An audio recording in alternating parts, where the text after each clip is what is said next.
Hello guys, turo ko sa inyo paano ba gumawa ng achoite oil. So may oil na dyan, tapos nandyan na yung achoite seeds ko.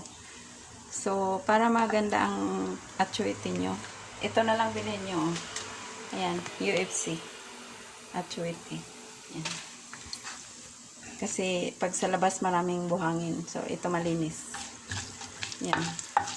I-ano nyo lang siya, parang i-fry nyo lang mga few minutes, tapos patay na ang apoy. Pag ganyan, patay na ang apoy guys.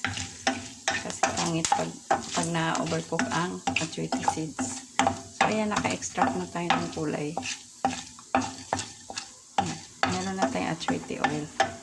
So kasya na yan pang luto. Ngayon, maano to ha, nakakamansa ang achoite oil.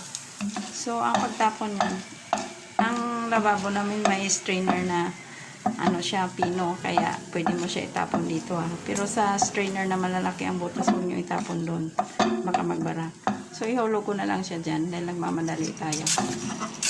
Ihulog ko na lang siya ganun. Hindi naman natin kailangan kasi baka makain naman natin yung buto. So itapon mo lang siyang ganun. Yan.